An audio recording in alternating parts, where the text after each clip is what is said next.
요한일서 3장 8절 같이 읽습니다. 죄를 짓는 자는 마귀에게 속하나니 마귀는 처음부터 범죄함이니라. 하나님의 아들이 나타나신 것은 마귀의 일을 멸하려 하심이니라. 아멘.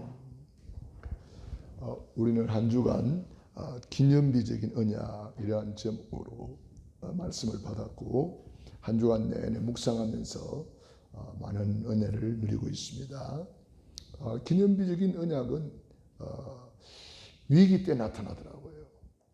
또 문제가 있을 때에 그 문제를 붙잡고 기도하다 보니까 문제가 전부 다 기념비적인 응답이 되고, 또 위기가 변하여 기회가 되고, 위기가 변하여 기념비적인 응답이 되는 거 있죠. 우리에게 크고 작은 일들이 싹 다 기념비적인 응답을 주시려는 하나님의 계획이 있는 겁니다. 그런데 이 눈이 안 열리면은 홍해 앞에서 원망하고 불평하고, 또 요단강 앞에서 여리고 앞에서 불신앙하고, 기념비적인 응답을 주시려고 하나님이 역사하고 계시는데 그걸 못 보니까 하나님은 우리 인생 전체를 놓고 문을 열기도 하고 문을 닫기도 하거든요.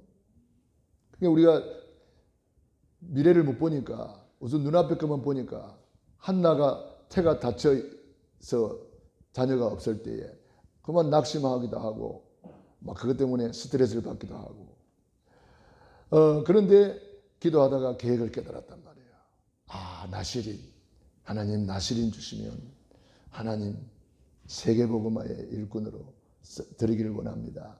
이렇게 기도를 했더니 하나님께서 그 한나에게 하나님이 시대적인 인물, 그야말로 기념비적인 인물 사무엘을 주셨잖아요. 에스더가 큰 위기를 만났을 때 나라가 막 몰살 위기의 직전에 있잖아요. 그런데 그걸 가지고 기도하니까 죽으면 죽으리다 기도하고 나갔더니 하나님께서 큰 승리를 주시고 위기가 변하여 오히려 전환점이 되어가지고 불임절이라는 절기를 남기게 되었어요. 그래서 그걸 가지고 기념하게 되었습니다. 야곱이 야복강에서 간절히 기도하면서 받은 응답이 이스라엘, 그게 바로 기념이 돼가지고 오늘도 이스라엘이라는 이름은 이스라엘의 국호가 되어 있어요. 그런 것이 다 기념비적인 응답이란 말이에요. 적군이 쳐들어왔을 때에 사무엘이 젖 먹는 어린 양을 취하여 예배를 드리면서 기도했더니 어떤 일이 벌어졌습니까? 하나님이 우레를 바라여 적군들을 다 물리치니까 이스라엘 백성들이 큰 승리를 거두었어요. 그것을 에벤 에셀의 기념비라 그래요. 그러니까 전부 다 보면 문제 속에, 사건 속에 하나님께서 기념비적인 응답을 주시려고 기도하라는 거죠. 그 이스라엘 백성들이 이걸 깨달은 사람은 전부 다 그 증인이 되고 주인공이 되고, 그거 깨닫지 못하면 원망 불평하다가 다 실패자가 되고 마는 거죠. 그래서 노예되고 포로되고 속국이 되는 거예요. 그리고 노예 중에서도 요셉 같은 사람 보세요. 기념비적인 응답 받잖아요. 포로 중에도 다니엘 같은 사람, 에스더 같은 사람 기념비적인 응답을 받잖아요. 속국 중에도 사도 바울은 로마를 복음하는 기념비적인 응답을 받는 거예요. 그렇기 때문에 우리에게 오는 모든 일들이, 사건이, 문제가 다 알고 보면은 하나님이 나를 향한 기념비적인 응답을 주기 위한 계획이다. 그런 것을 깨닫고 우리가 언약을 잡고 도전해야 된다. 야곱이 야복강에서 기도로 도전했잖아요. 하나님이 내게 축복하지 않으면 나는 넣을 수 없습니다. 언약 잡고 도전한 거예요. 그 이스라엘이 응답 받잖아요. 에스더가 죽으면 죽으리다 도전하잖아요. 그러니까 에스더를 통해서 전 이스라엘이 살아나고 회복될 뿐 아니라 적군들을 다 멸하고 그걸 기념한단 말이에요. 그러니까 성경에 전부 다 그래요. 또 성경에는 헌금이 기념비라 그랬어요. 중보 기도가 기념비라 그랬어요. 그래서 제사장의 어깨에다가 이스라엘 12지파 이름을 새겨가지고 그걸 가지고 성전에 들어갈 때마다 기도하라 그랬잖아요. 그게 기념비라는 거예요. 우리의 드리는 예물이 기념비입니다.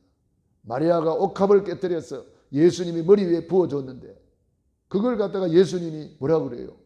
이 복음이 전파되는 온 천하에 이 여인의 일을 기념하라. 기념비라고 그랬어요. 제자들은 그걸 못 보니까 뭐라고 그래요? 아이고 그 비싼 것을 허비하다니. 그 비싼 것을 갖다가 다 깨버렸네. 아이고 허비한다고 생각했습니다. 예수님은 아니다.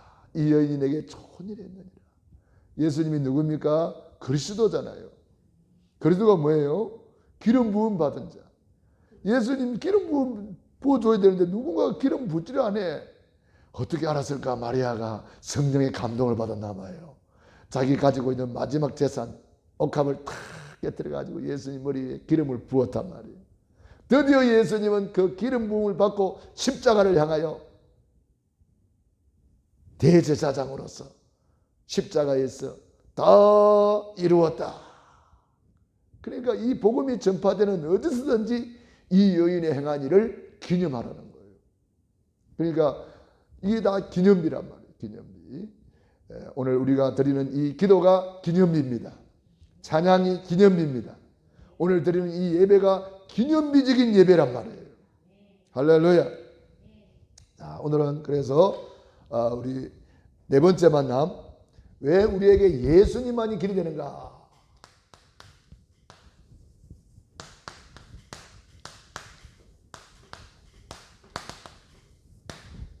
오직 예수. 왜 오직 예수 합니까? 예수 믿는 사람들만 오직 예수 합니다. 다른 사람들은 이렇게 생각합니다. 아이고 종교는 다 같은 거 아이가? 뭐 한 가지 자기 믿고 싶은 거 믿으면 되지. 예수쟁이들은 꼭 예수 믿어야 된다고. 꼭 자기 것만 믿어야 된다고. 어떤 면에서 독선적이다. 뭐 이런 식으로 많은 사람들이 이야기를 합니다만 우리는 왜 오직 예수 할 수밖에 없는가를 이유를 알아야 됩니다. 첫 번째로 사람들이 뭘 모릅니까? 구원과 삶을 구분하지 못하고 있습니다. 그래서 사람들은 모든 종교는 다 같다고 생각합니다. 그러나 종교는 사람이 만든 거니까 종교는 다 같은 거죠. 그런데 우리는 종교가 아니고 뭐예요? 복음이에요. 복음. 그래서 종교는 다 종교라고 생각하는 거예요. 우리 복음도 종교라고 생각하는 거예요. 그러다 보니까 어때요? 막 인간의 기준으로 선행을 해야 이거 종교는 다 선행을 하는 거 아닌가? 그래서 종교 믿는 사람들은 선행 잘합니다. 왜냐? 선행을 해야 착한 일을 많이 해야 천국 간다고 생각하거든요. 그래서 공을 닦고 덕을 세우고 막 하잖아요. 왜냐? 그래야 좋은 데 간다고 생각하거든. 그래서 우리 기독교도 하나의 종교로 생각하는데 기독교는 종교가 아니고 뭐예요? 복음이고 생명이다. 이게 기독교입니다. 생명 자체가 되고 이게 복음이란 말이에요. 그래서 종교는 사람이 만드는 겁니다. 그러나 복음은 하나님이 우리에게 선물로 주신 거예요. 하나님의 선물.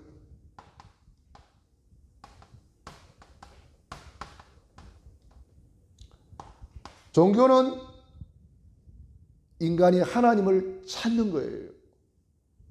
그런데 복음은 하나님이 우리에게 오신 거예요.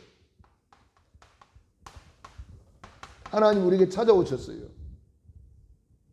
높은 보좌를 버리고 낮고 천한 곳에 우리를 찾아오셨어요.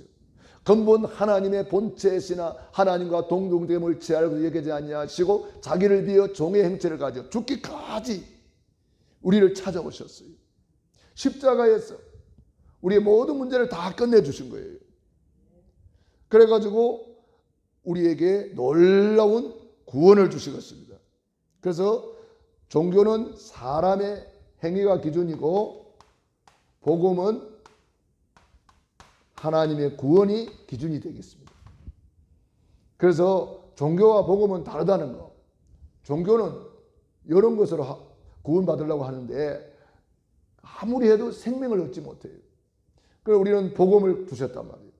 복음, 하나님이 주신 선물이요, 하나님이 우리를 찾아오셨지요, 우리를 위해서 십자가에서 다 이루었다, 믿기만 하라는 거예요. 이게 바로 복음입니다. 우리를 구원해 주셨으니까 믿기만 하라. 두 번째로, 구원받지 못한 멸망 상태가 뭔지 몰라서 그렇다. 구원받지 못한 멸망 상태는 비참함을 알아야 됩니다. 구원받지 못하면 어디에 있습니까? 원죄 아래에 있는 거예요. 원죄는 구원받지 못한 상태를 말하는 거잖아요. 모든 사람이 죄를 범하였음에 하나님의 영광에 이르지 못하더라. 그래서 이 원죄라는 것이요, 사람들은 모르고 있어요. 원죄를 모르고 있어요. 다른 종교를 믿는 사람들이 원죄를 합니까? 몰라요. 원죄가 있는데, 그러면 어린 아기가 태어나면 죄가 있어요 없어요 물어보면 사람들은 어린아이가 뭔 죄가 있냐고 그렇게 말합니다. 그런데 성경은 모든 사람이 죄를 범하였습니다.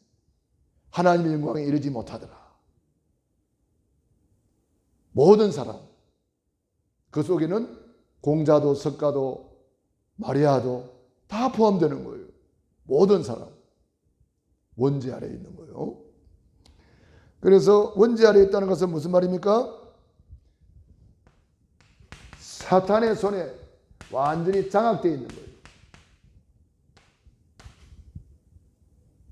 원죄 아래에 있다는 것은 창세기 3장 이후로 의인은 없나니 하나도 없다. 의인이 없는 거예요. 그래서 사탄의 손에 완전히 장악되어 가지고 빠져나올 길이 없어요.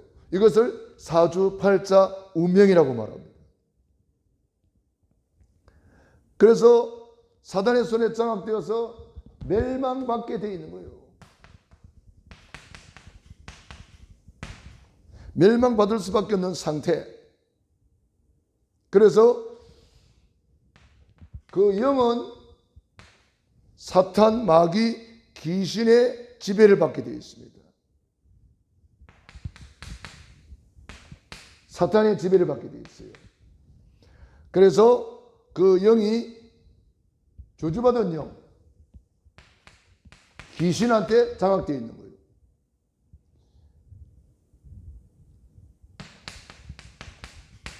사탄, 이 뜻은 대적자, 마귀, 이것은 분리자, 귀신, 이것은 더러운 영, 저주받은 영, 이런 멸망 상태에 딱 잡혀 있는 거예요. 장악되어 있는 거예요. 귀신 들려서 점치고, 귀신 들려서 꼬부라지고, 귀신 들려서 그 대지치는 사업장이 다 무너지고, 여기 귀신이 활동하니까 정신 문제가 오고 육신의 질병도 오고, 귀신이 이렇게 더러운 짓을 골라서 하는 거예요. 사람들은 귀신이 눈에 안 보이기 때문에 없다고 생각합니다. 그래가지고 무슨 일 생기면 점쟁이 찾아갑니다. 귀신 들려 점치는 거예요. 그러니까 귀신이 없다고 생각하다가도 무슨 큰일이 생기면 귀신한테 가서 도움을 요청하는 거예요. 그렇게 돼버리는 거예요. 그래서 귀신한테 붙잡히면은 뭐합니까? 우상숭배할 수밖에 없어요. 온갖 우상숭배. 점치고 굿하고 뭐 고사 지내고 또 뭐합니까? 제사 지내고 온갖 우상숭배는 다 하는 거잖아요. 그래가지고 고난을 받다가 현실적으로도 실패합니다. 맨날 굿하고 귀신 점쟁이 찾아다니고 하는 사람은 결국은 실패할 수밖에 없어요. 왜냐? 이것들이 복을 못 줘요. 이것들이 이것들이 복을 주는 게 아니고 더러운 영, 저주받은 영, 이간자, 분리자 그런 존재거든요. 현실적으로 실패하고 이 실패를 자손 3, 4대까지 내려가기 때문에 자손들까지 망하는 거예요. 무서운 겁니다. 그리고 우상숭배의 결과로 반드시 오는 것이 뭐냐? 정신문제. 뭐 우울증, 공황증, 또 뭐가 있습니까? 요즘 많은 병이 뭡니까? 코로나 때문에 집에 있다 보니까 여러 가지 이런 영적 문제가 더 많이 온다 그래요. 그래서 병원에 갔는데 병명이 없는 병이 많아요. 자기는 아파 죽겠는데 병명이 없어요. 이름 모를 병. 그래서 정신 문제가 오니까 결국은 육신적으로도 시달릴 수밖에 없고 불치병 이런 것에 잡혀가 있는 거죠. 그래서 결국은 죽음 이후에는 심판이 있고 심판 이후에는 지옥이 있는 거예요. 그래서 사람들은 모르고 있어요. 그래서 우리가 이것을 알려줘야 되겠습니다. 영원히 불타는 지옥이 있는데 사람들은 모르잖아요. 그래서 여기서 인간의 음모론은 빠져나올 수가 없어서 우리 하나님께서 구원할 자는 오직 한 분, 오직 예수님을 우리에게 보내주셨습니다. 그래서 우리는 이 사주팔자 운명에서 빠져나오는 유일한 길은 내가 곧 길이요 진리요 생명이니 나로 말미암지 않고는 아버지께로 올 자가 없느니라. 오직 예수. 우리는 오직 예수밖에 없습니다. 그래서 우리 교회 전에 인사가 오직 예수, 오직 예수 이렇게 했습니다. 왜냐? 다른 길이 없으니까요. 오직 예수. 오직 예수님만이 사단의 권세를 완전히 박살내 버렸습니다.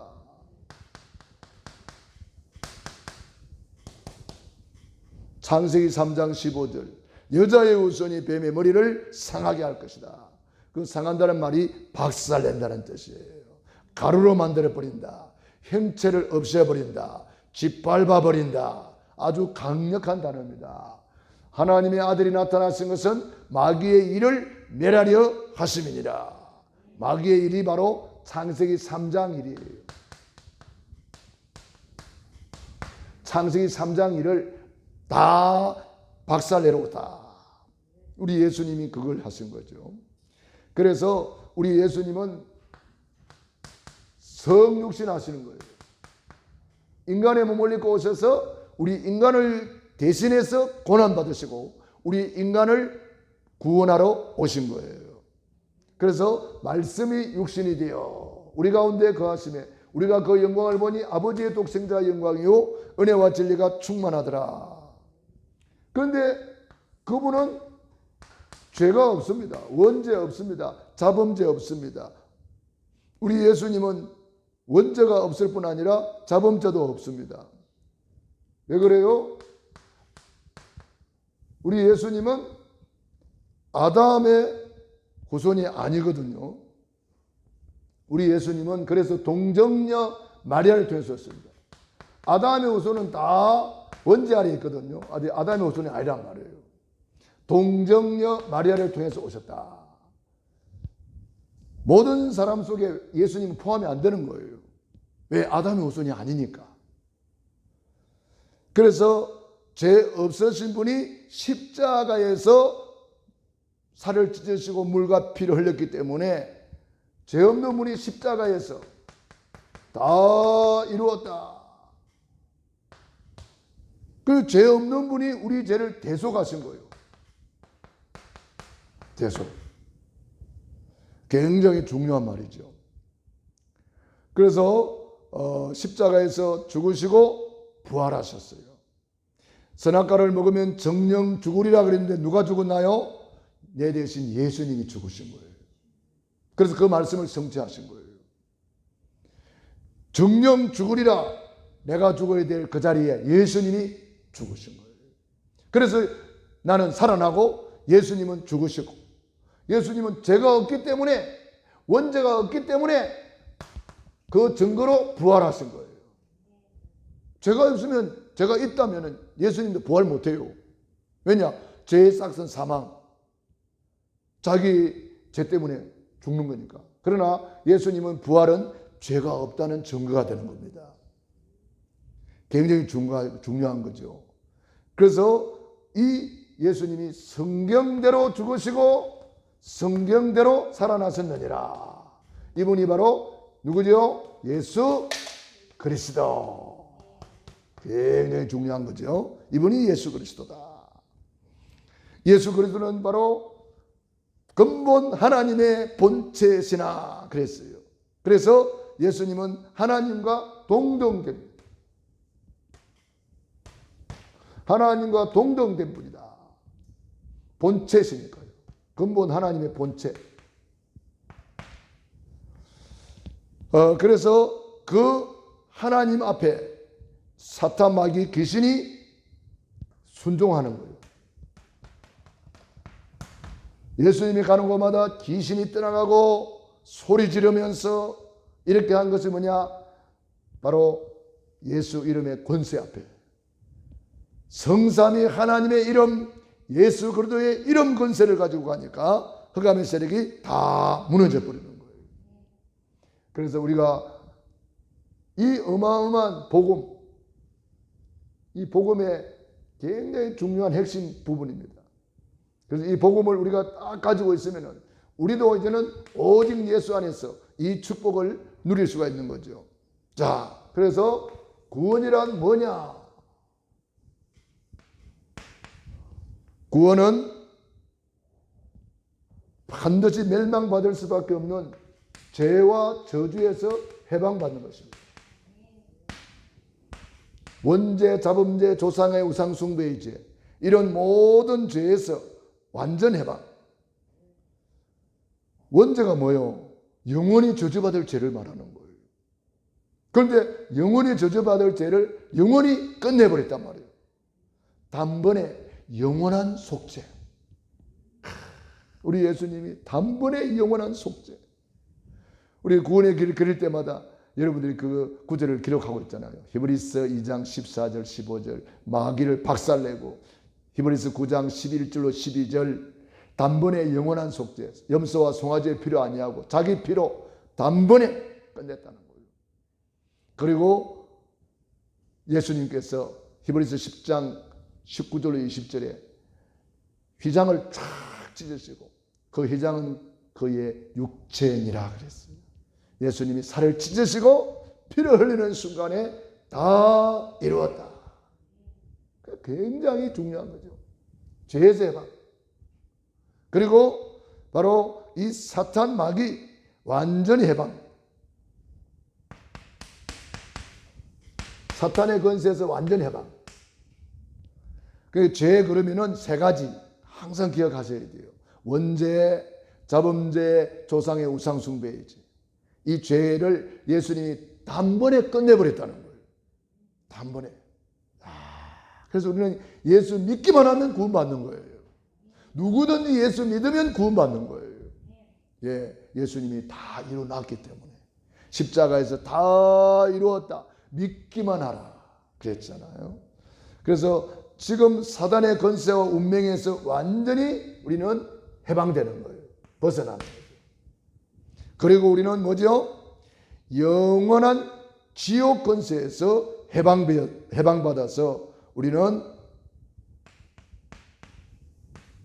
지옥에서 해방받아가지고 이제는 하늘 보좌에 주님과 함께 앉는 겁니다. 지옥에서 완전히 해방되어서 천국 보좌에 주님과 함께, 이 에베소서 2장 6절에 보니까 함께 일으키사 함께 앉힌 바 되었다. 그래서 우리에게 천국 시민권을 준 거예요. 우리는 이 땅에 서가 있지만 이미 우리의 신분 권세는 보좌에 앉아 있는 거예요. 천국 시민권자예요. 그래서 오늘 죽어도 우리는 어디 가요? 천국 가는 거예요.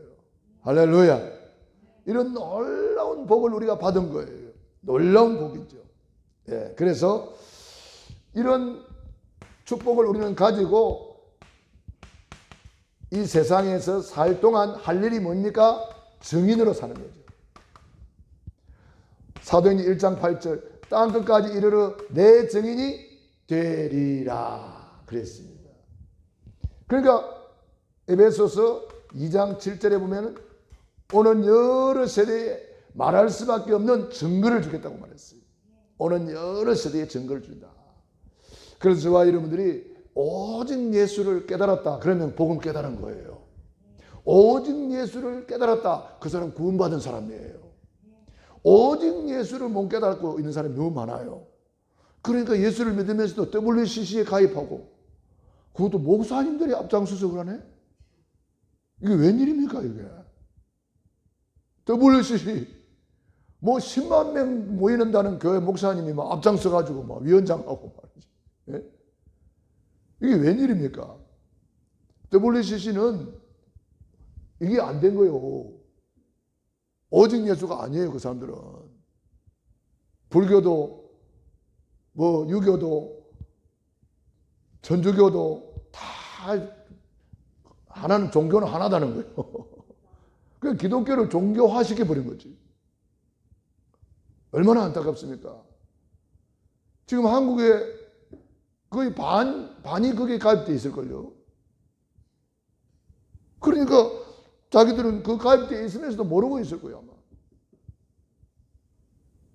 그러니까 우리가 극동방송이나 뭐 GTS니 뭐 이런 방송을 들어보면은 그 사람들이 그 WCC 목사님들이 많이 설교합니다.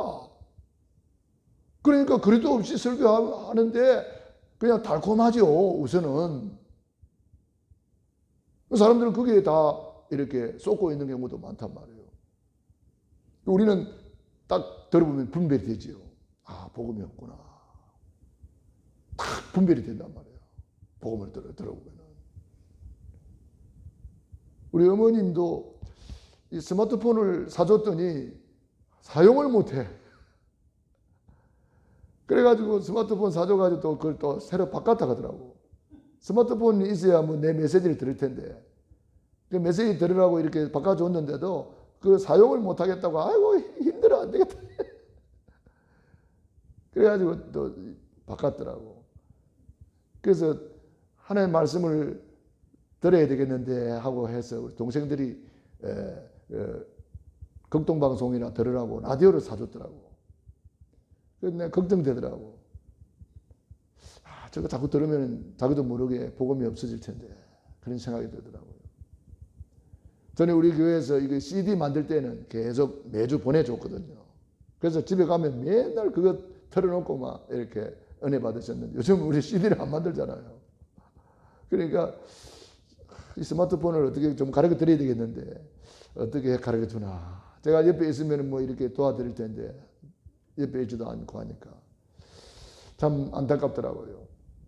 그러니까 우리가 오직 예수를 깨달아야 됩니다. 오직 예수. 나로 말미암지 않고는 아버지께로 올 자가 없느니라. 예수님 아니면 절대로 안 된다는 거예요. 다른 이로서는 구원 얻을 수 없나니 천하 인간에게 구원 얻을 만한 다른 이름이 없다. 오직 예수다. 오직 예수. 마태복음 17장 8절 모세도 사라지고 엘리야도 사라지고 오직 예수님만 보이더라. 오직 예수예요. 오직 예수. 그래서 오늘 읽은 말씀 요한일서 3장 8절 하나님의 아들이 나타나신 것은 이 오직 예수를 모르게 하는 모든 일이 마귀의 일이에요. 이 마귀의 일을 완전히 멸하라. 오직 예수 안 되게 하는 것이 마귀의 일이에요. 종교화시키는 것이 마귀의 일입니다. 그래서 예수님께서 오셔서 이 마귀의 일을 완전히 멸해버렸다. 그래서 오늘 또 오직 예수, 저와 여러분이 이걸 정말 오직 예수, 이걸 나의 구호로 삼고 오직 예수, 이것을 내 마음에 각인 뿌리 체질, 오직 예수, 이것을 나에게 편집시키고 설계하고 뿌리를 내리고 디자인해서 저와 여러분이 오직 예수의 신앙이 되기를 축원합니다.